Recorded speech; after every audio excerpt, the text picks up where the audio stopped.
It is so much fun to travel the world, especially for me, farm boy from Idaho. I didn't have many skills when I first awakened to the opportunity that, you could work for pay. I knew how to milk cows, but, that was about it, and it didn't pay very well. But when I was introduced to network marketing, health and nutrition, a marketing system where I could start at the bottom, go to the top, and start part-time, it literally revolutionized and changed my life forever. I've never been the same. And a big share of my story now is sharing with people around the world this extraordinary opportunity. And then along with it, the philosophy that makes it work. Because you can have every technique in the world and the best product in the world, and you can have the finest support system in the world, but unless you have the philosophy that drives you to do the necessary things to make it work, then nothing works. So I like to talk about all the things that made it work for me and see if that might not be valuable for someone else.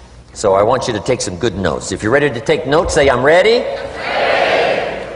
I like this crowd already. Treat me well, I might take you with me as my traveling audience. Now, here's the next key on being prepared for the next century, and that is your personal philosophy. At age 25, the things that so dramatically changed my life was, number one, the discovery of a unique product that I could believe in. My mother taught nutrition, and she taught good health, so I was the beneficiary of that. It came from my grandmother, my grandfather, passed it on to my mother. She taught it, passed it on to me. My father never had a major illness, lived to be 93. My mother extended her life, according to the doctor, at least 20 years. She should have died at least 20 years earlier than she did, simply because she stretched out those years by the study of good nutrition. I was an only child, and Mama studied and, mixed up all that stuff back then. She'd say, hey, me and Papa and her, she said, drink this stuff. If it don't kill us, I think it'll help, and we're gagging down this stuff. And Mama taught all of that, but the payoff was so incredible. I passed it on to my two daughters. They've never been ill. They passed it on to their children, my grandchildren. They haven't been ill.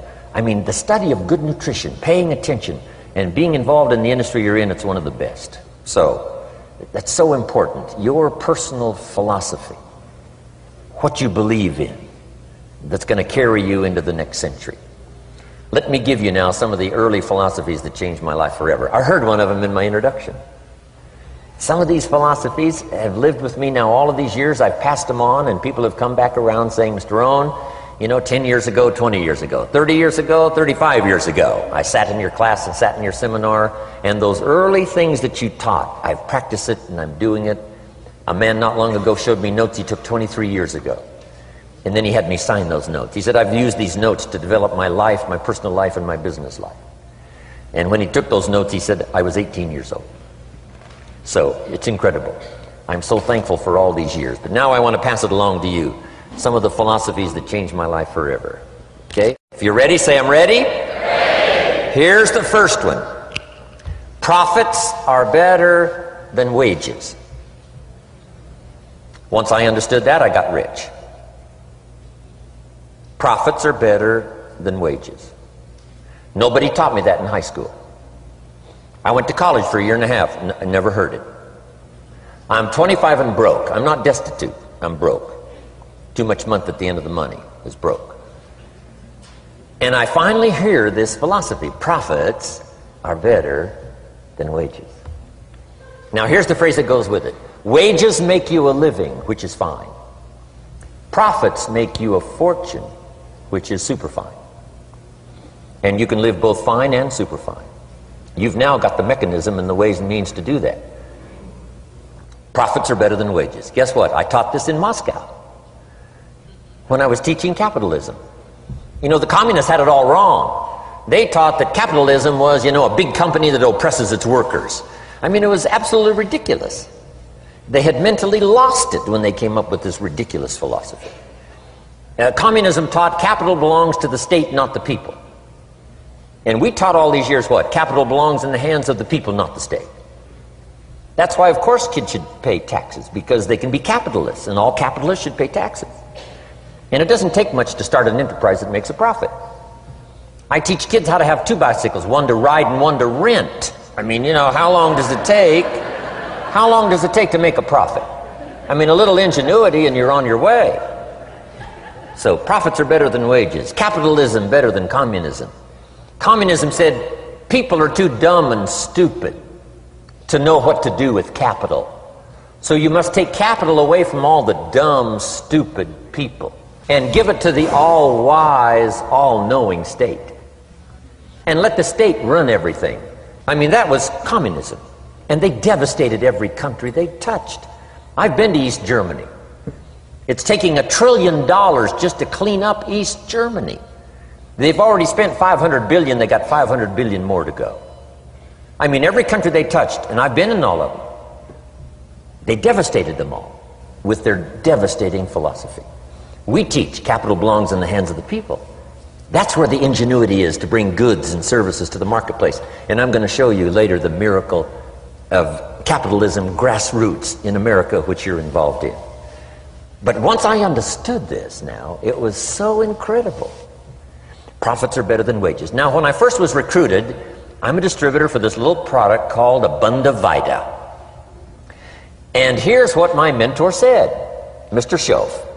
He said, Mr. Rohn, you can start this miracle working business part-time. You don't have to go full-time, you can start part-time. And he said, if you'll devote, to start with, let's say 10, 12, 15 hours a week, where you'll start making a profit, here's what you can now say. I'm working full-time on my job and part-time on my fortune. Because profits lead to fortune. I got so excited about that philosophy. I'm working full-time on my job, but now I'm working part-time on my fortune. I found a way not only to make a living, you won't believe this, I found a way to make a fortune. Can you imagine what that's like then to get up in the morning? To go to work on your fortune? Not to go to work to pay the rent, which is okay, but a chance to go to work to make a fortune? And I said, right now I'm working part-time on my fortune and full-time on my job, but it won't be long until I'll be working full-time on my fortune. Can you imagine what life is going to be like? Now, here was my first goal when I started, and that was part-time. I wanted to equal on my profits part-time what I was earning on my full-time job. This is called the magic of part-time. It is so thrilling for people to start working the business part-time, because now you can work on profits, and it doesn't take very long. If you'll really concentrate on those 10, 12, 15 hours a week, it won't be long if you really do it right and learn some of the skills I'm going to talk about. It won't be long until you can be earning as much part-time working on your fortune as you are full-time working on your job. I did that in less than 6 months. Now I've got an incredible invitation. I found a way part-time to work on my fortune, and I'm making as much money at that as I am on my full-time job. Would you like to hear my story? It was incredible. Now here was my second goal, to make twice as much money part-time working on my fortune as I was working full-time on my job. And I reached that in less than a year. Making twice as much money part-time working on my fortune as I was full-time working on my job. Now I've got an incredible invitation that won't quit. I found a way, through a unique opportunity, to work part-time on my fortune, and I'm now earning twice as much money as I am working full-time on my job. Would you like to hear my story? Do you imagine anybody would say, no, I don't care to hear your story? No. Everybody I said that to said, wow, yes, what are you doing? I said, I'm glad you asked. Let me tell you. Now, when I started making twice as much money part-time as full-time, here's my dilemma. I didn't want to go full-time. And why not go full-time? And the reason was because I didn't want to give up my electrifying story. Right? It was so powerful, nobody could resist the invitation to at least take a look. I didn't want to give it up, and I hung on for I don't know how long until it was, almost insane. Then finally, reluctantly, I gave up my full-time job. But now,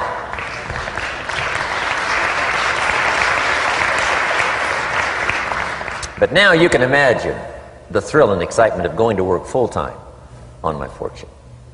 It was incredible. But I want you to jot down the magic of part-time. What does it take to really change a person's lifestyle? Not very much. An extra $1,000 a month, I'm telling you, would drastically change most American families' lifestyle. And that's why part-time is so valuable, because it very quickly changes a person's lifestyle. And here's what the change in lifestyle does. It's a great recruiting tool. One of the greatest recruiting attractions is the money you make part-time. Somebody said, "You've been on 3 vacations this year?" Says, "Yes, I got this little part-time thing going." Says, "What's that?"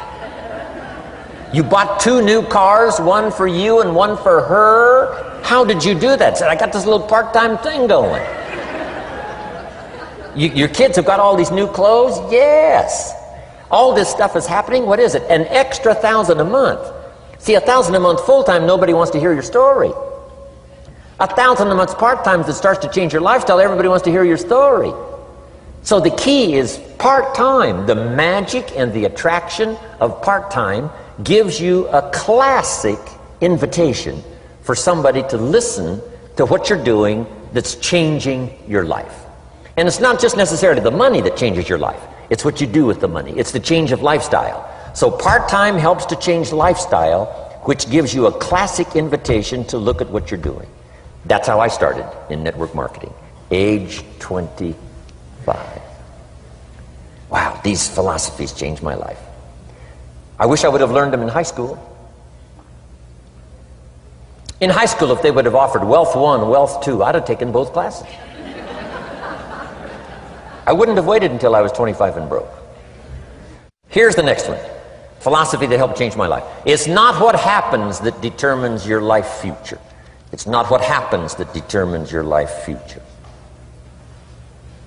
It's what you do about what happens. All of us are in like a little sailboat. And it's not the blowing of the wind that determines your destination. It's the set of the sail. So jot this phrase down. It's one of the best to understand. Kids need to understand it. The same wind blows on us all. The same wind blows on us all. The wind of disaster, the wind of opportunity, the wind of change. The wind when it's upside down, the wind when it's favorable and unfavorable. The same wind blows on us all. The economic wind, the social wind, the political wind. The same wind blows on everybody. The difference in where you arrive in 1 year, 3 years, 5 years, the difference in arrival is not the blowing of the wind, but the set of the sail. And that's what learning is all about, to set a better sail this year than last year. To set a better sail. The first 6 years of my economic life, I wound up broke. Second 6 years, I wound up rich. You say, well, the Democrats must have finally gotten power. No.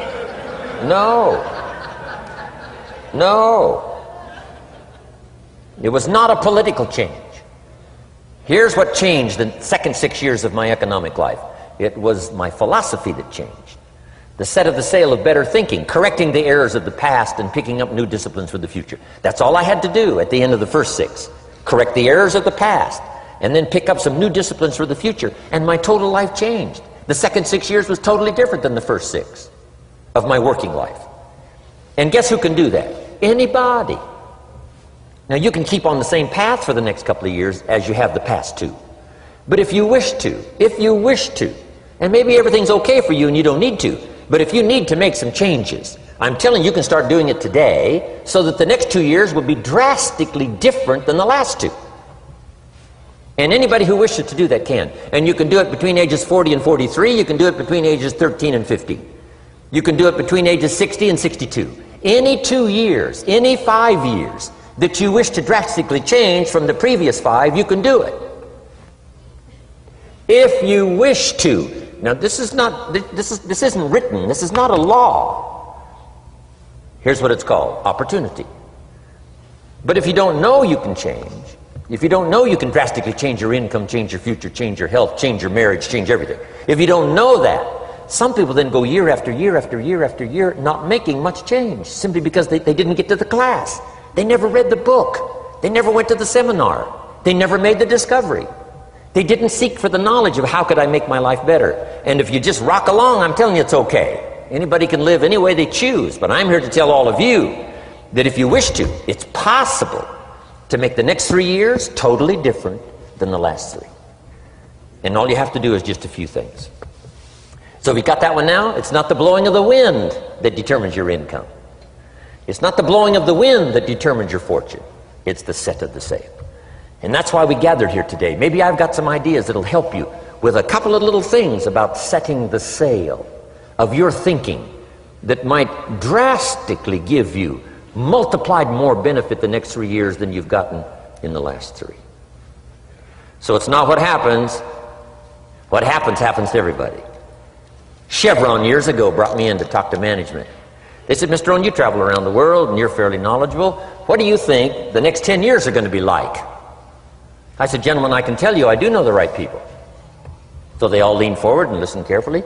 And I said, gentlemen, the next 10 years are going to be about like the last 10.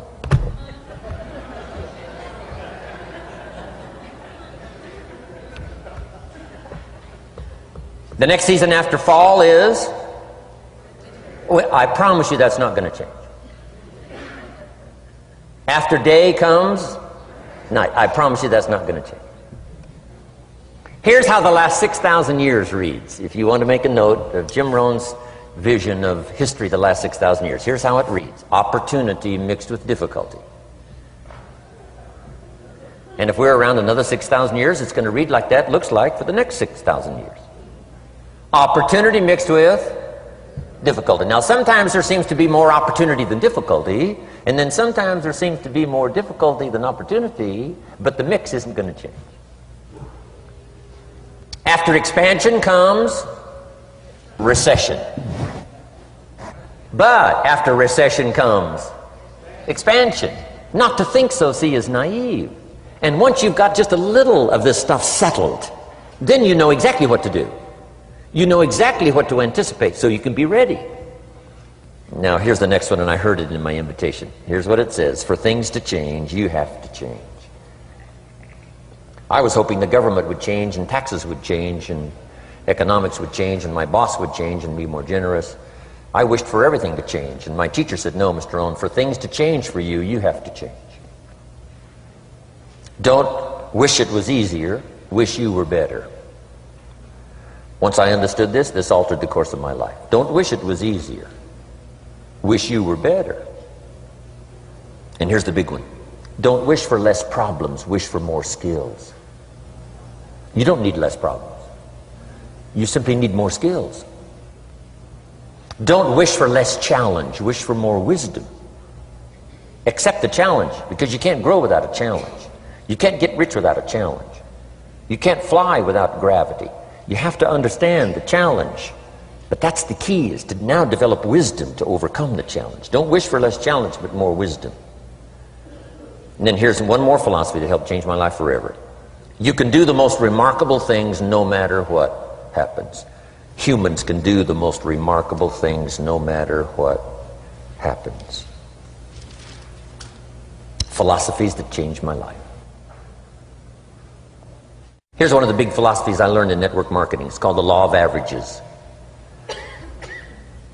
If you do something often enough, a ratio... Here's one of the big philosophies I learned in network marketing. It's called the law of averages. If you do something often enough, a ratio will appear. Key phrase, if you do something often enough, a ratio will appear. It's amazing. It's uncanny. In baseball, we call it batting average. If you talk to 10 people, one says yes. Now the ratio has begun. 1 out of 10. Talk to 10, get 1. Here's something interesting about the law of averages. Once it starts, it tends to continue. This is colossal information. Once a ratio starts, it tends to continue. If you talk to 10 and get 1, sure enough, chances are excellent if you talk to 10 more, you'll get another one. Talk to 10 more, you'll get another one. Now you can compete. If you can only get 1 out of 10, you can compete, even with somebody that can get 9 out of 10. If you've been here a long time, you can get 9 out of 10. I just joined, I can only get 1 out of 10. If we have a 30-day contest, I will beat you. Say, well, how could you beat me? Here's why. During that 30 days, you talk to 10 and get 9. I talk to 100 and get 10. I beat you.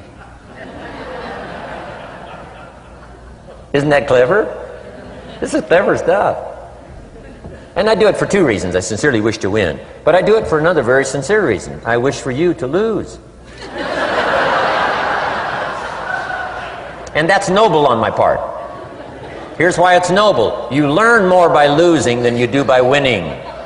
So I wish to give you that experience. Now here's how I do it once I understand the law of averages. When I'm new, I make up in numbers what I lack in skill. I make up in numbers what I lack in skill.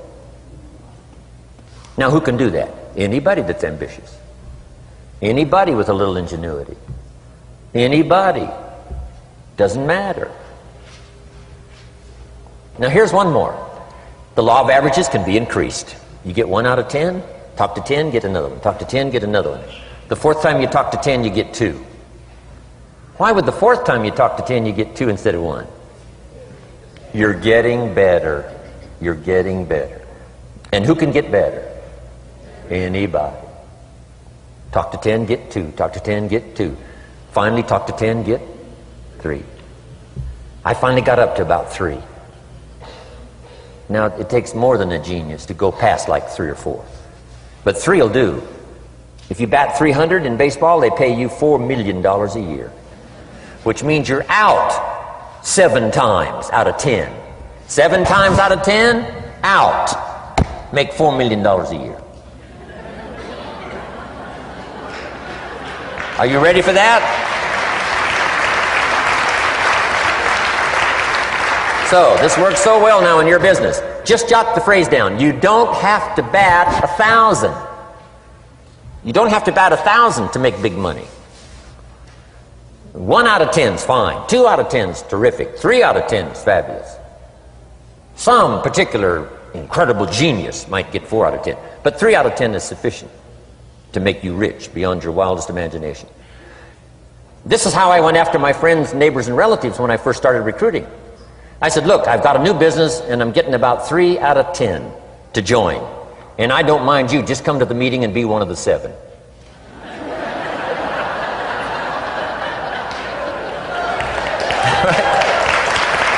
Doesn't matter. You're my friend, you'll do me a favor. And so it's not important to me that you like it. It's not important to me that you join. It's certainly not important to me that you buy. It's just important to me that you listen. One of the reasons, though, I want you to hear the story is because a year from now, if I'm doing well, I don't want you to say, how come you never picked up the phone a year ago? I never got a letter, never got a call. You call me a friend? You're making all this money, you never picked up the phone. So I don't want that to happen. So for 2 reasons, I want you to see what I'm doing. So the year from now, if I'm doing well, I can say, you know, I gave you the opportunity. But also, just as a favor, come and be one of the 7. It doesn't matter to me if you buy or join. But I need 10 to get 3. And if you're one of the 3, wonderful. If you're not, wonderful.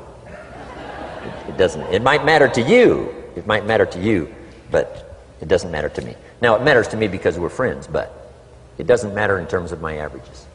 So if you decide to get rich, just learn the law of averages. You're off and running. Now, here's the second law that changed my life forever in network marketing. I learned the law of sowing and reaping.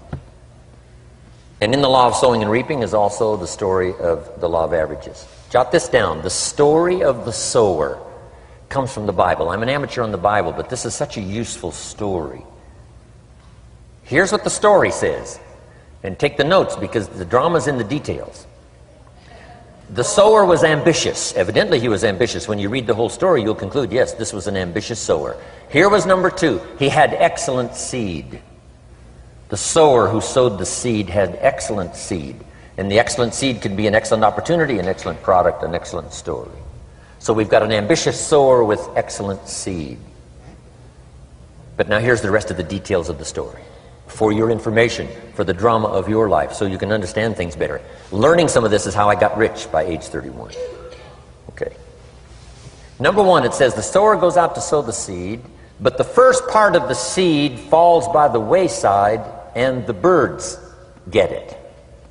So jot this down. The birds are going to get some of the seed.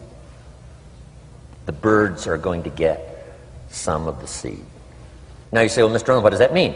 Well, I invite John to come to a meeting. He said he'd be there Tuesday night. Tuesday night I show up, John isn't there.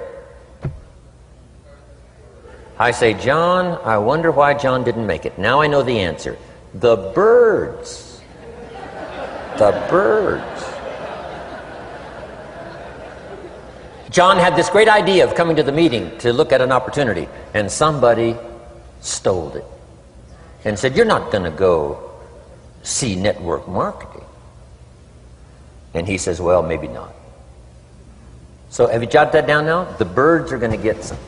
Now when the birds get some, you've got two options. Number one is to chase birds. And say, well, let me get a hold of the person that talked him out of coming to the meeting. I'll tear him a new page. But I wouldn't do this. Here's what happens if you go chasing birds. You leave the field. If you go chasing birds now, you leave the field, which is going to distract from your future, not add. So you can't chase birds and try to straighten this stuff out. Here's what it is. It's just one of those things. And here's the best comment when things are a little disappointing. Isn't that interesting? You just have to say, I thought sure he would be there. He promised me. He promised me. But I know it was the birds. And you just have to say, isn't that interesting? Now, here's the rest of the story. It says, the sower kept on sowing. See, that was the secret to his success. He kept on sowing. And if you keep sowing, you can sow more than the birds can get because there aren't enough birds. If you keep sowing, there are some birds, but there's not enough. Because the law of averages will work for you. My mentor taught me, he said, you know, Mr. Rohn, there's only 9 or 10 real nasty, miserable people in the whole world. Now he says they move around a lot, you know, and you're liable to... You'll bump into one once in a while. But when you bump into one, you say, there's only 9 more like you. I can handle that in the whole world. Okay. Now here's what else it says. The sower now keeps sowing the seed. Now the seed falls, the story says, on rocky ground where the soil is shallow. And the rocky ground where the soil is shallow is not of your making. Because you had excellent seed and you were an ambitious sower. So the rocky ground where the soil is shallow is not of your making. But here's what it says what happened. This time, the little seed that falls in the ground starts to grow. And the little plant starts to grow. But the first hot day, it withers and dies. It dies. Not an easy thing to watch. I finally get John started. Sure enough, 3 or 4 days later, somebody says, boo! And he goes...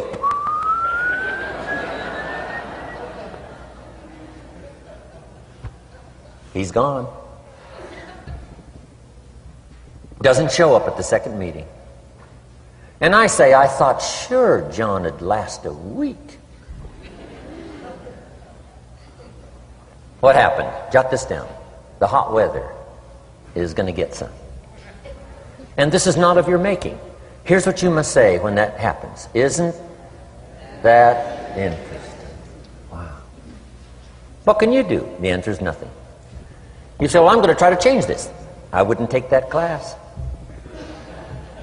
You know, the sun comes up in the east. Somebody says, why is that? I wouldn't spend much time on that.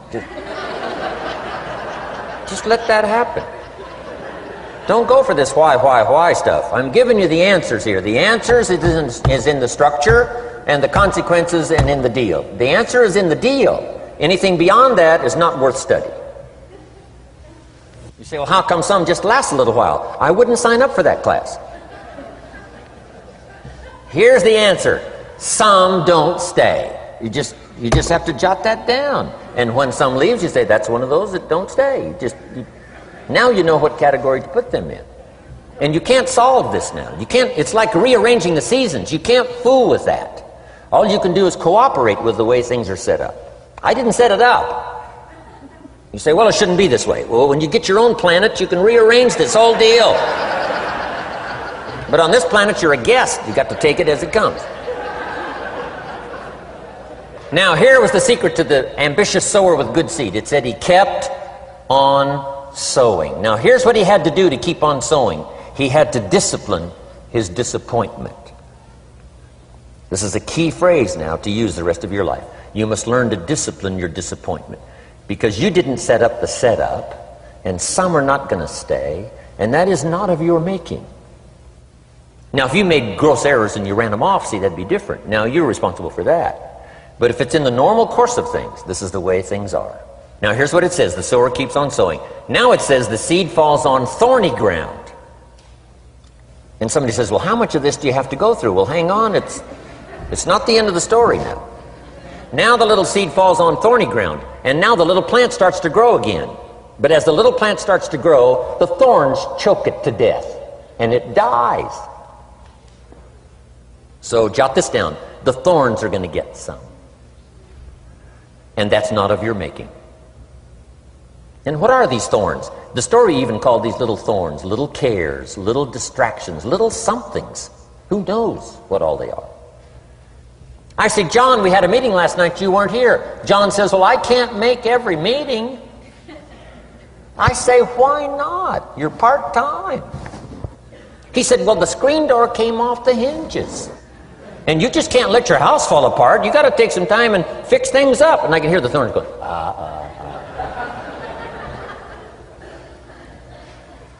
He says some extra trash had piled up in the garage. You can't let mountains of trash take over. You got to keep your trash hauled out. People who let little things cheat them out of big opportunities. People who let little things cheat them out of big opportunities.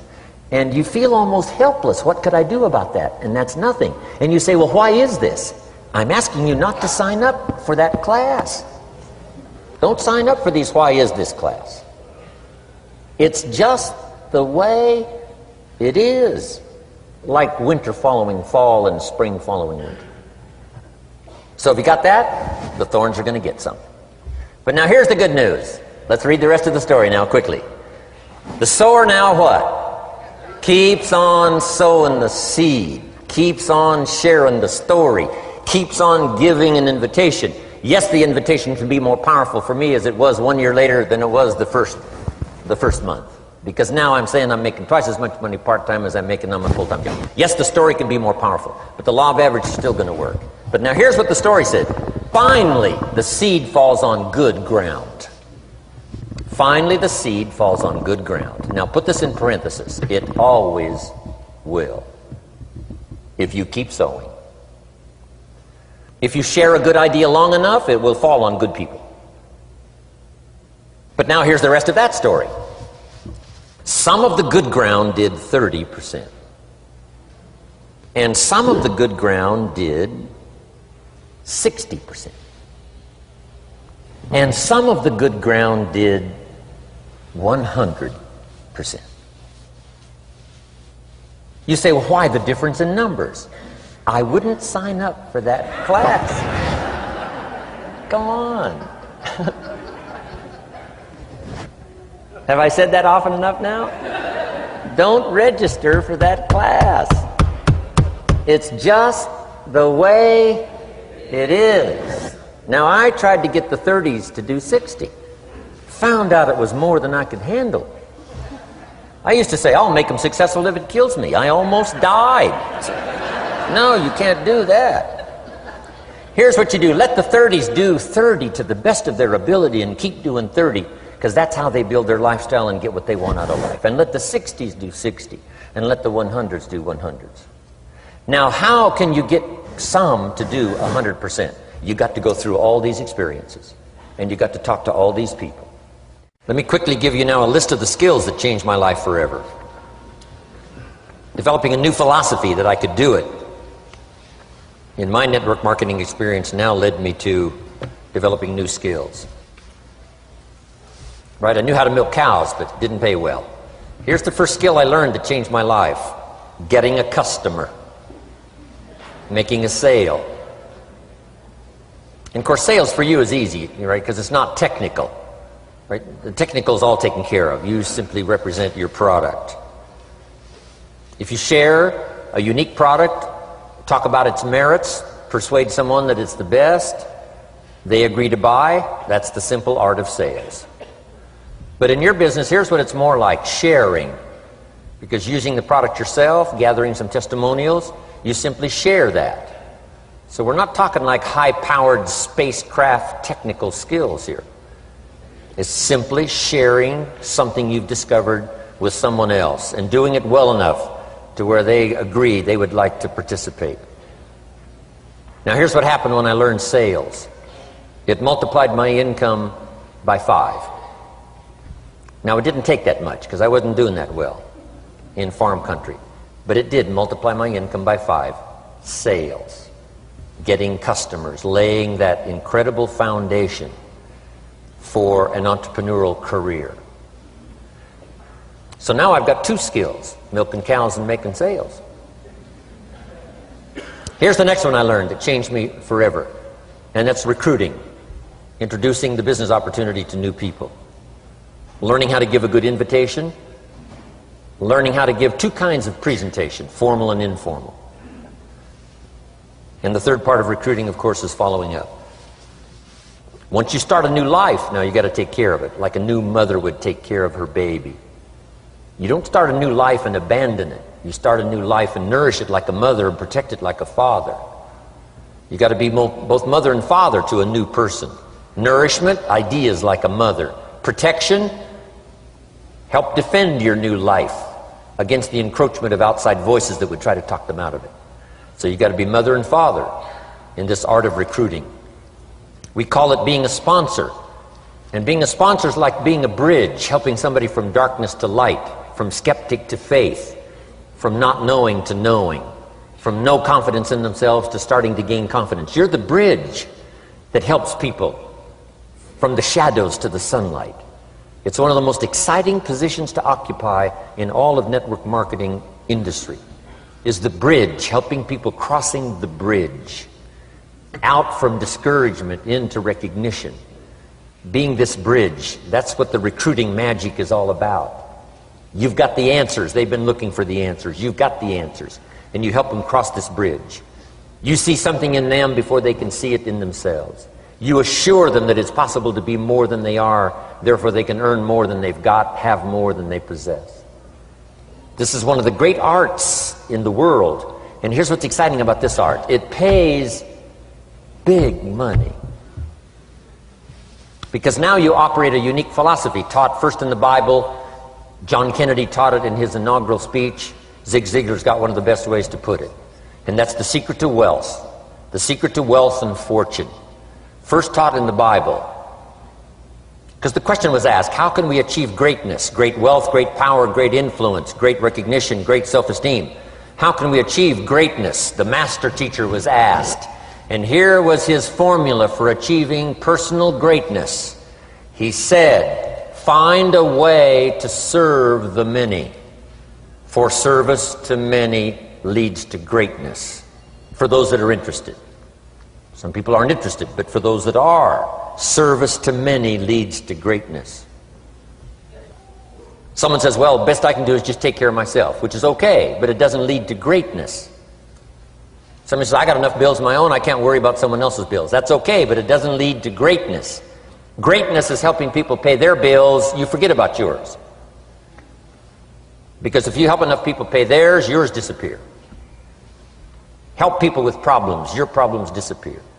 The key to greatness, the master teacher taught, is finding a way. Now, a lot of people would like to serve many people, but they don't have a way. And what's exciting about you and your business is you've now got the way. Whether you use it or not, it's up to you. Whether you cash it in or not is up to you. Whether you make a fortune or just a little, that's all up to you. Each person's ambition. It's called the same marketing. The same product. The products are the same for everybody here. The marketing system is the same. The difference is each person's philosophy and each person's individual ambition. But whatever your ambitions are, now you've got the ways and means. And here's what you've got the ways and means to do. Serve as many people as you would like. Now here's what's exciting about recruiting. With what you're involved in here, you can directly and indirectly affect the lives of dozens of people. Some of you are going to directly and indirectly affect the lives of hundreds of people. And some of you, if you wish, can directly and indirectly affect the lives of thousands of people. And the pay is accordingly. If you affect a few, you earn that pay. If you affect the many, you earn that pay. But the secret is found in the Bible. Service to many leads to greatness. Now, John Canete said it in his inaugural speech. Here's what he said: don't ask. Don't we wish that was the current political philosophy? Where is John Canete and his philosophy? John Canete said, don't ask. That's important if you understand philosophy. He said, don't ask what the people can do for you. Don't ask what the country can do for you. Don't ask what the government can do for you. That's not how you get rich. That's not how you have high self-esteem. That's not how you get trophies to put on the mantle above the fireplace, asking what the people can do for you. Don't ask, he said, what the people can do for you, but ask, what could I do for my country? And the country means the people. What could I do for the people? I want trophies. I want recognition. I want high self-esteem. I would even like a chance to make a fortune. John Canete says it's easy. Don't ask what the people can do for you, but ask, what could I do for the people? Could I directly and indirectly serve many in my country? And now that you are participating in this program, the answer is yes. Now, Zig probably said it best. Zig's got some great stuff. Zig and I have been good friends for a lot of years. Zig says money isn't everything, but it ranks right up there with oxygen. Yeah, Zig, you're right. Zig says, my dentist told me, Zig, only floss the teeth you want to keep. You know, forget the rest. But here, Zig is famous for this now. This is one of Zig's philosophies, and it goes right along with the other two, the Bible and John Canete. Here's what Zig says: if you help enough people get what they want, you can have everything you want. If you help enough people get what they want, you can have everything you want. Now, wanting everything you want, we call that self-interest. But it's okay to have self-interest if you do it in a positive way. By helping enough people get what they want, you can have everything you want. Now, you can accomplish all that by learning this next skill called recruiting. And I learned it, and it made me fortunes. So now I've got 3 skills: milking cows, making sales, and recruiting. Here's the next skill I learned that paid big money: organizing. Once you got a few, get them to work together, see, and that's magic. Getting people to work together is magic. Now, yes, it's challenging, like having several members of your family, getting them to work together is challenging, but it's magic. Getting husband and wife to work together is challenging, but it's magic when it happens. But everything magic is challenging. Just got to jot that down. Everything magic is challenging. But once you figure out the challenge and go for it, then the magic occurs. Let me tell you how magical people working together is. Let me quote the Bible again. It says, if 2 or 3 agree on a common purpose, nothing is impossible. Just try that on for your mental size. If 2 or 3 agree on a common purpose, nothing's impossible. Everybody's looking for a challenge. Here's what I teach, especially the kids. Here's the best challenge in the world. Let's go do it. Not you go do it. Let's go do it. If 2 or 3 of us decide on a common purpose to do it, nothing's impossible. Incredible. Working together, organizing. Now, when everybody's an independent, now it's a little more challenging. Like having kids, they've each got their own opinions. They've each got their own ambitions and desires. It's challenging. You've got a variety. But that's what makes life, the variety. And it is, in your business, it is challenging, getting people to work together. It's like herding cats. You know, sheep are easy, but you got to try cats, herding cats. But if you can possibly get it done, the power is so immense when you get people to work together. Here's one of the powers of working together: shared testimonials. If I've got somebody new and you're there and I'm there, I give them my testimonial, you give your testimonial. Maybe what tips the scales in getting me a new person is not my testimonial, but my partner's testimonial. Somebody I'm working with. Their testimonial got them. Shared testimonials are so powerful. That's why working together is okay, is powerful. Now, working by yourself is okay. All this stuff is okay.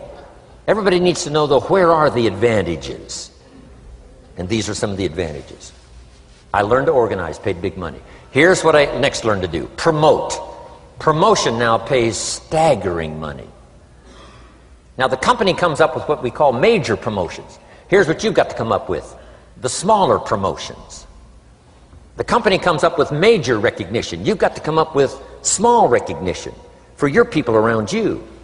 The top 5. The company's got top 5. You've got your own top 5 in maybe 2 or 3 categories. Top 5, top 5, top 5. And those little recognitions. To reach certain levels in the company, you have to take major steps. But for you, recognition, let them take small steps. Here's one of the secrets of your kind of business. Rewarding people for small steps of progress. Rewarding people. Sometimes it's just recognition, handshake, pat on the back, Mary, you're doing a fabulous job. And you figure out what those recognitions are. Small steps of progress. Guess what promotion pays, if you learn it well? Big money. Getting people to do something they wouldn't ordinarily do by themselves. People will do some unique things by themselves, but if you can figure out a way to say, Mary, if you do this and this, she says, well, I'll go for it. Now, she wouldn't have thought of that on her own. Here's what works magic. It's better than money. Money's a bit unimportant. Here's what's important. Ingenuity. The best place to wake up your ingenuity is what you're doing right now. Representing a unique product and getting customers, recruiting distributors, and promoting and all this stuff. Ingenuity. Figuring out a way. If it doesn't work this way, we'll work another way. I used my ingenuity, made a fortune. My ingenuity worked on doing all these campaigns, the spring campaign and the summer campaign and the winter campaign. This week we're going to recruit school teachers. How many of you got? How many of you got? This is school teacher week. School teacher month. I'd pick out a little category and say, let's go for it. And it doesn't matter what it is, just dream up something so that somebody's got a little more objective to go for than just their own. Key phrase, we all need to belong to something bigger than ourselves. Because we furnish inspiration for what's bigger, and the bigger furnishes inspiration for us. I learned promotion and it paid big money. Here's next I learned, communication. How to conduct a meeting. I learned identification, logic and reason, attack and confess, solution. Simple deals on communication. Wasn't easy for me at first. I stood up to give my first presentation, my mind sat back down. Right? Y'all been through that? Opened my mouth, nothing came out for a while. But here's what I did. I did it again. Just jot that phrase down. I did it again. That's the secret to how I got here. 35, 40 years later, it's how I got here. I did it once, it was uncomfortable. That first presentation was so lousy, if I hadn't have been doing it, I'd have gone home. It was not that good. But here's the secret to how I got here. I did it again, and then I did it again, and then I did it again, and I did it again. I remember when I first decided to be a little more animated, right? And walk out away from the podium, right? Get out from just behind the podium. So I got out there, and then I thought, how do you get back? Whoa, I'm stranded out here. Remember those times? Doing something for the first time? But you learn quickly in your business, right? In your business, the guy stands up to give his first testimonial, and he's so nervous he forgets his own name, right? And 30 days later, he wants to give a 3-hour testimonial, right? You hardly get him off the stage. So, learn communication. How to affect other people with words. That's the greatest art in the world to learn. How to affect other people with words. Key phrase, don't be lazy in language. If you learn to use the gift of your own language wisely, it can make you a fortune and build an incredible life. Here's 3 other things I learned. One is to train. Training people how the business works. And then I've used another word called teach. Train and teach. And only to say this. Training people how the business works. Teaching is how life works. Because here's what all of us need for the 21st century. Business skills and life skills. The life skills are leadership skills. The life skills are learning how to set goals. Now here's the ultimate skill to learn that can transform your life and the life of whoever will listen. The ability to inspire. Inspire means help people to look up a little higher than where they are and wish they could get there, and inspire them that it's possible. Here's how we inspire, by our own testimony. If I can do it, you can do it. Here's how else we inspire, by others' testimonial. If they can do it, Mary, you can do it. Getting people to see themselves better than they are. Getting people to see themselves richer than they are. Getting people to see themselves more capable next year than they are this year. Getting to see themselves in the future. To help both your kids and your people, here's what you must learn to do. Number one, help people to see themselves as they are. If people have made mistakes, they got to know it. You can't go on making mistakes and hope to achieve. Mistakes have to be corrected. And you've got to do it with your children. Help them to see themselves as they are. If they've messed up, here's what you've got to say. You've messed up. But here's what's important as a parent. Don't leave them in the mess. Some parents, tell their kids they've messed up and then they leave them in the mess. They don't paint a better picture. Here's what you could become with just a couple of more changes. Rather than this, here's what you could be. So we must help our children see themselves as they are, but here's the greatest gift.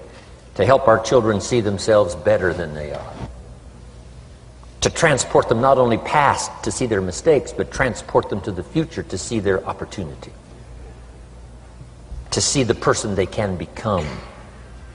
My mentor had that greatest gift to help me to see myself better than I was. At first it was difficult to see, then I started to believe, and that's how I got here today. He said, one of these days, Mr. Rohn, you'll walk into a room full of people and you will hear some of them say, that's him, that's the famous man. I said, well, that could never happen to me. He said, trust me. If you keep working hard on the disciplines like you're doing right now, that'll happen. You'll walk into a room full of people and you'll hear one say, that's him, that's the famous man. He saw it and he tried to get me to see it. And now finally it's happened. I think when I walked in here today, I think I heard someone say, that's him, that's the famous man. It happened for me.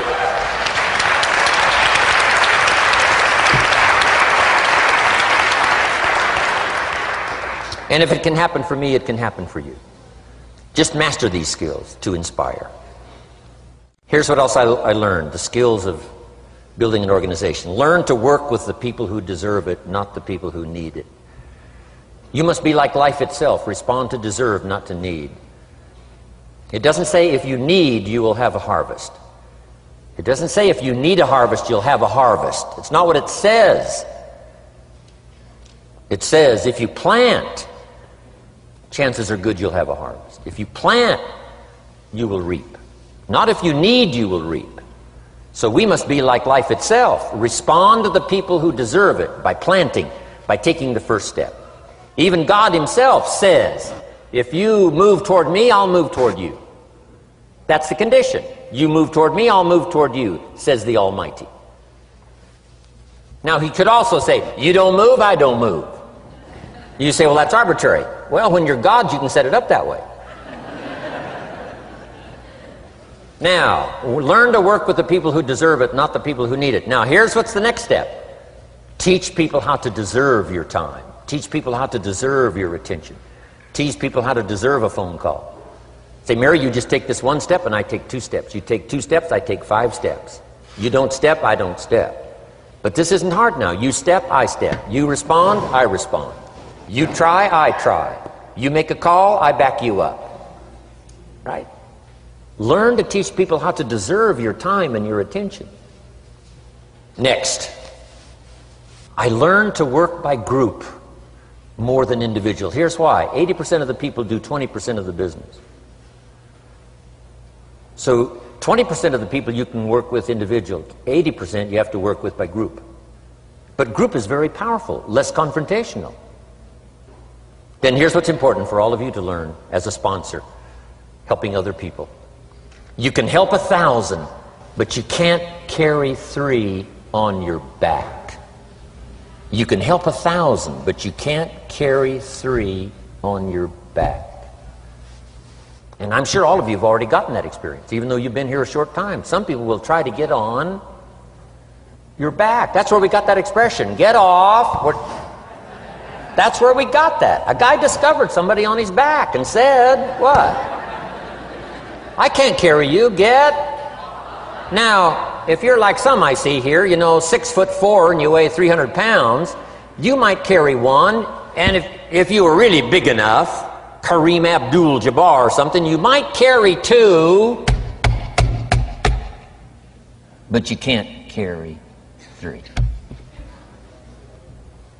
When babies are born, they were not designed just to be carried. Babies were not born to be carried all their life.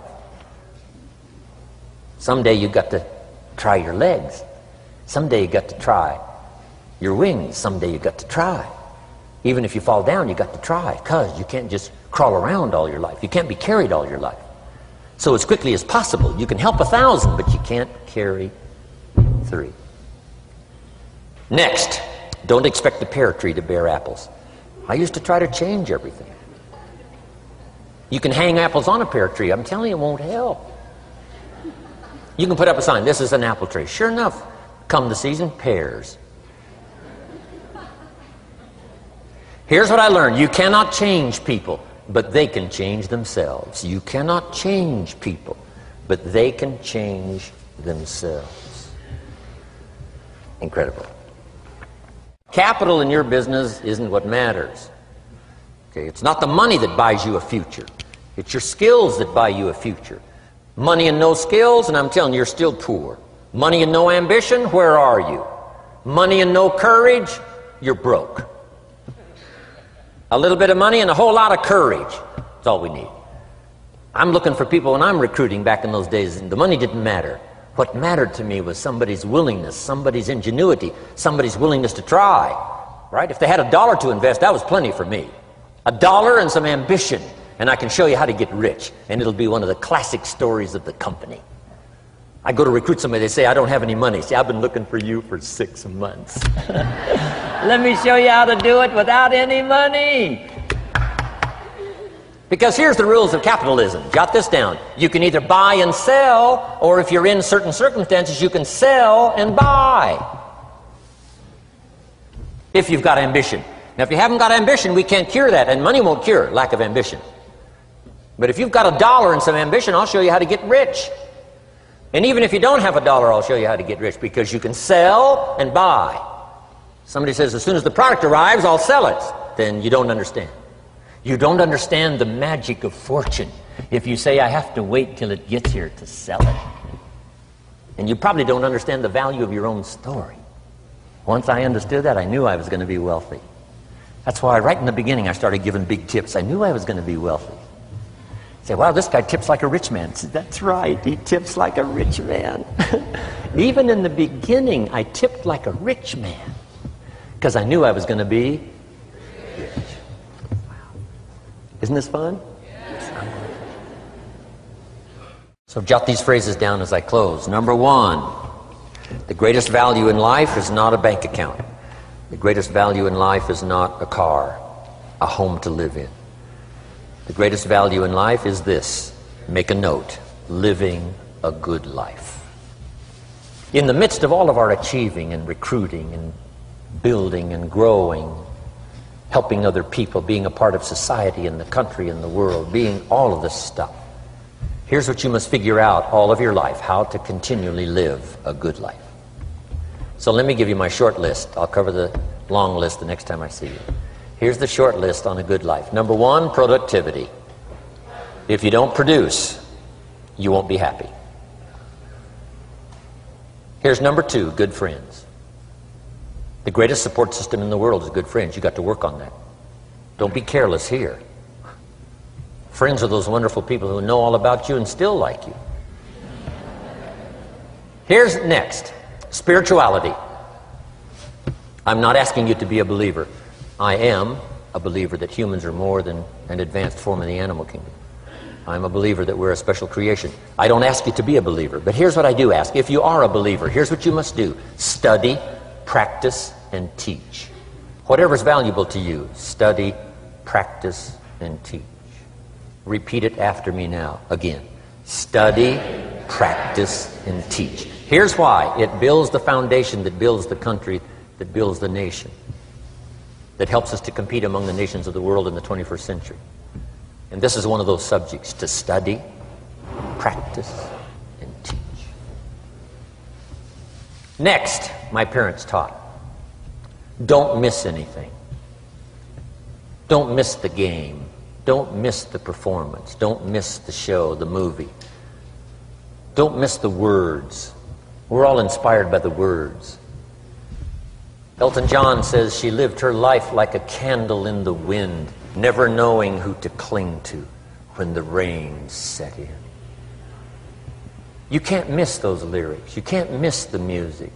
You can't miss the songs that nourish the soul. You can't describe how brief and fragile life is much better than that. George Harrison, one of the Beatles, sings, "If not for you, the winter would hold no spring. Couldn't hear a robin sing. I just wouldn't have a clue if not for you." Wow. You got to remember the words. The words that reflect the experience. Barbra Streisand sings, "It used to be so natural to talk about forever, but used to be's don't count anymore. They just lay on the floor till we sweep them away. You don't sing me love songs, you don't say you need me, and you don't bring me flowers anymore." Illustrative of all of our experiences. Winston Churchill said, "The truth is incontrovertible. Malice may attack it and ignorance may deride it, but in the end, there it is." You got to use that. Feast on someone else's comments. Because, see, you could stay up all night and not think of that.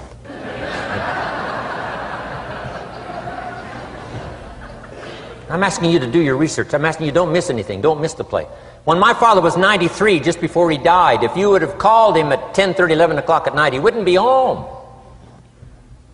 He's at the rodeo. And he's watching the kids play softball. He's at church.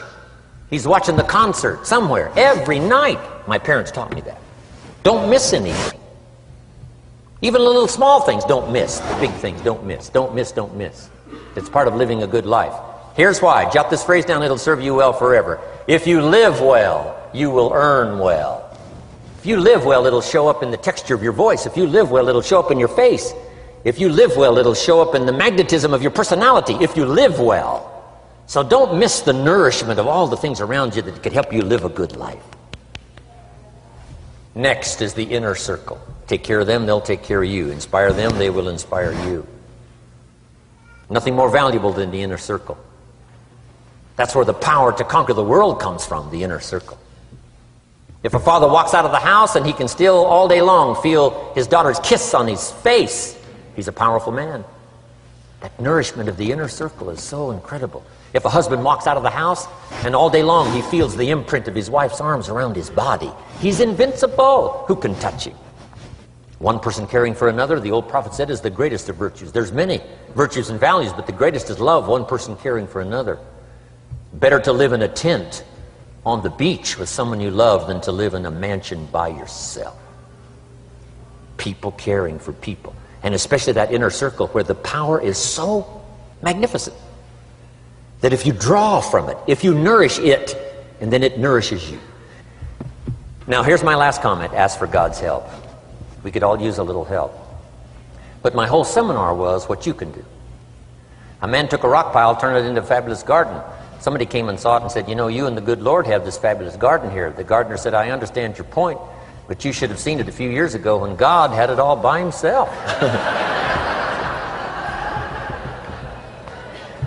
So we do play a part. So make this the last note now. We have a chance as human beings to participate in the miracle process. We have a chance as human beings to participate in the miracle process. And you can go do that every day as often as you wish. Changing somebody's life. Rescuing somebody from oblivion, building an organization second to none so that your name will appear in many people's testimonial. And that's why I came today. So that by chance, I don't need the money. That's not why I'm here. I take the money, but I don't need the money. But here's why I'm here. By chance, perhaps, if I've come along at the right time, I don't know what time this is for you, but if I've come along at the right time, just maybe, a week from now, a month from now, a year from now, 5 years from now, you might say, Jim Rohn came by and gave us a little piece of information. That started me down the road. Here's what's happened to me. And my name might appear in your testimonial. Now here's the drama as we finish.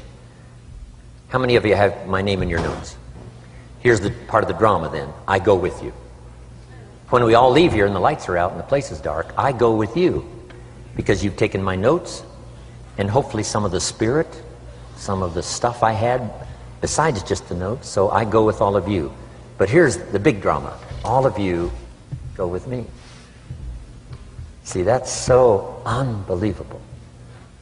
So as I leave here, I promise not to leave you behind. I will take you with me in my thoughts and in my heart. God bless.